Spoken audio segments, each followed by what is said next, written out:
He's met with French President Emmanuel Macron, whose government said it's not offering him political exile. Hariri earlier denied accusation he had been held hostage by Riyadh and forced to resign. While announcing he was stepping down, he said he feared assassination.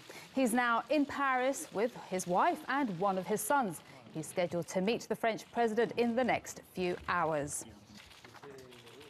And we'll get reaction on this from Beirut in just a moment. But first, let's speak to Elena Casas, who's in Paris for us. Elena, thanks so much for joining us from Paris. Now, how long is Hariri likely to stay in France?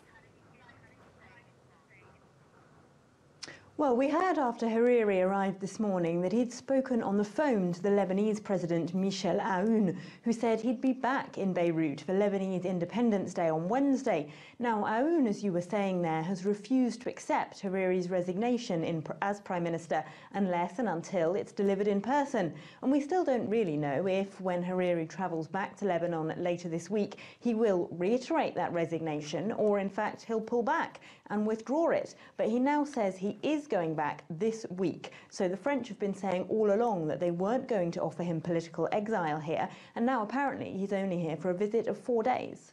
And Elena, what do you think Macron hopes to achieve by inviting Hariri to Paris?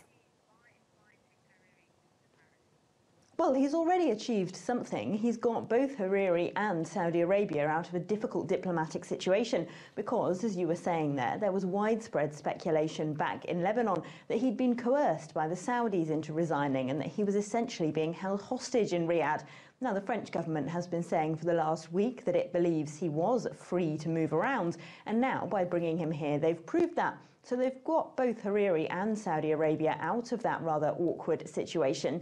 Now, what Macron wants to do next is to try and broker a diplomatic solution, and he believes that that will put France back on the world stage as a key political player in the Middle East. He's trying to fill the gap that he believes is being left by Donald Trump's administration's decision to withdraw from this sort of international mediation role.